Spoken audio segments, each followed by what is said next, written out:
last video for the review, number 10 through 12.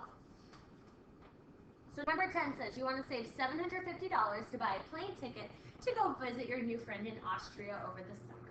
And you also want to have some spending money. You find a bank account that earns 4.5% interest compounded weekly. How much should you put into your account today to have the money in 9 months, which is 0.75 years? Tell me the nearest cent. So what do we know? We're talking about an interest or a bank account that compounds weekly. So you're going to use this formula, compounding at a set number of times. So we want to know how much do you need to invest. That means we're actually trying to find P. We don't know the initial investment amount.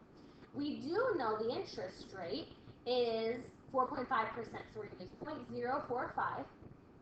We compound weekly. There are 52 weeks in a year. And I'm going to compound 52 times that year for only 0.75 years, not even a whole year.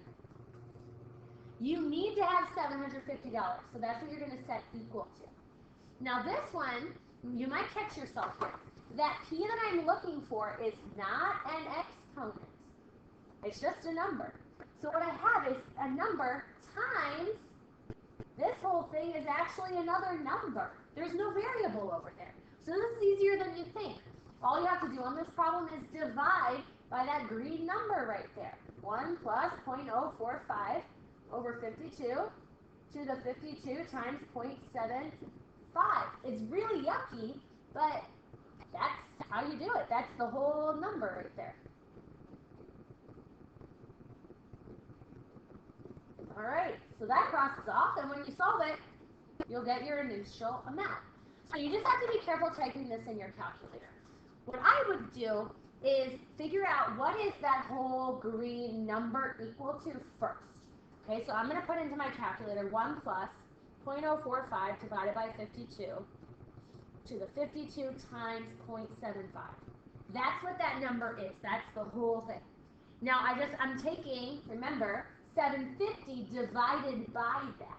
So my calculator, I can take 750 divided by that answer. If I do second answer, which is second negative, it will input that whole thing for me and hit enter, and that's the amount I was looking for, $725.12. So you need to invest $725.12 today to have $750 in 9 months to go visit your friend. All right, a family of rabbits is growing fast. The parents are tripling the size of their family every month. How long until the family has 54 members? Now notice, it doesn't say the word compounded anywhere. You are not compounding anything. When you're tripling, you're simply multiplying by 3. So we're just going to use the basic setup of this exponential function.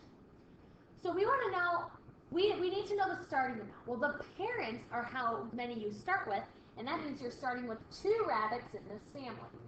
You're tripling the size of your family, which means you're multiplying by 3. And you want to know how long until you have 54 people.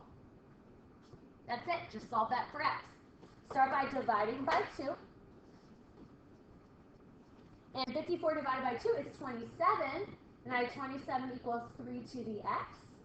And this is one problem you can do 3 ways. If you know the exponent right now, you can tell me the answer. If you can see it, you can do common basis and make this 3 cubed equals 3 to the x. And then those exponents are equal to each other, so the answer would be 3 months. Or you could take the log of both sides. 3 ways to do that one. But it would take 3 months until they had 54 people in their family. So 2 parents and 52 little bunnies. All right, last problem. A new solar system was discovered far from the Milky Way in 2000. After much preparation, NASA decided to send a group of astronauts to explore Exponentia, one of the planets in the system. Upon landing on the planet, the astronauts discovered life. Scientists named the creatures exponentials because they live on Exponentia. After observing the species for a number of years, they determined that the population grew by 10% every year. So let's fill in the table for the estimated number of exponentials. It was 1 million exponentials in 2000, and it grows by 10%. Let's find the number of people. So we're going to use 1 instead of 1 million. And if you're growing by 10%, that means you are being multiplied by, remember, percent increase is 1 plus P. So I'm actually do B first and then we'll fill in the table. If I do this formula, let's see, we start with 1 million people. We're doing percent increase, which would be 1 plus 10%, which is 1.1 to the T. Right, so that's the population of exponential right here. So now I can use that to fill in my table. And if you want, you can use your calculator. We'll do 1 times 1.1 to the x. Go to my table, and we have it. 1 is 1.1. 2 is 1.21 million exponentials. 1.331 million people exponentials, and 1.4641. There you go. We kept multiplying by 5. Now, what's the population in 2006? So 2006, that's going to be 6 years from the time we started. So you're just going to put 6 into the equation. And I already have it in my table, so let's just look at our table. At 6 years, you'll have 1.7716 million. What was it? 1.7716 million exponentials. Okay, in year 2020, which is 20 years after they started measuring, we can again use our table if we want, or use the equation and type 20 in. So if I scroll down here to 20, be 6.7275 billion exponentials.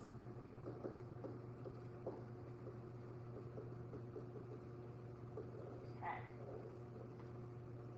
So now we're going to do some stuff on our calculator. So what does the x-axis represent if I were to graph this on my calculator? Well, the x is usually time. It's going to be the years since 2000. So, oops, that's what the top one, the x-axis represents.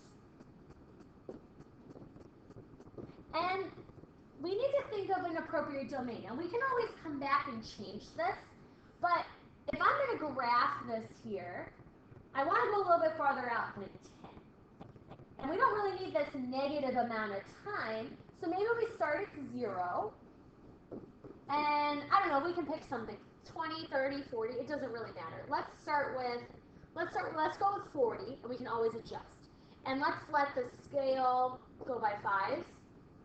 You can make it go by 10s or 2s or 1s, it doesn't matter. What does the y-axis represent? Well, that represents the population in millions. So when we look at our table right here, we know we start with 1, so we want to go from 0. We don't need negative people. And at least when we get to 20 years, we have 6.7 million people. So like if we're going to 40 years, we should at least have like maybe 20, right? Like that's at least going to be twice as big. It's going to be more than that, but it's at least going to be twice as big as that. So why don't we say we'll go up to 50 for our y-axis? And you know, if we don't, if this doesn't work, we can always change it. So let's adjust our window. So make our window from 0 to 40, go by 5s, and then maybe 0 to 50, going by 5s. All right, we just have a nice picture there. So we're going to use that graph in a second, but let's use the table first. Use the table in your graphing calculator to determine between what 2 years the population will reach 3 million. So when I go to the table here, I'm going to scroll through, and I'm already kind of on that screen. I want to see where I switch from 2 to 3, and that looks like it's between 11 and 12. So we're just going to copy those numbers over so that we can visually see. At 11, there was 2.8531 million people. And then here we switched to 1.1384. And somewhere in between those two numbers, we clicked over to 3 million. We want to know exactly where. You can solve this with a logarithm, but we're going to solve this with a calculator because we need to practice our calculator skills. Write an equation that can be solved to know exactly when the population is 3 million. Well, here's our original equation to the T. We want to know when will the population be 3 million. We're going to solve this graphically. So that means in order to solve that, we already have this right side typed into our calculator. I have to type the left side in, which is the line y equals 3. So when I go back to my calculator, and on the next line I type y equals 3, I should see a red line or a second line come up. I trace the intersection, so I do second trace, number 5, and all I have to do is hit enter 1, 2, 3 times, and it tells me at exactly 11.527 years is when their population will be 3 million. If you did solve this with a logarithm, you would get the exact same answer. All right, let your teachers know if you have any other questions before your test.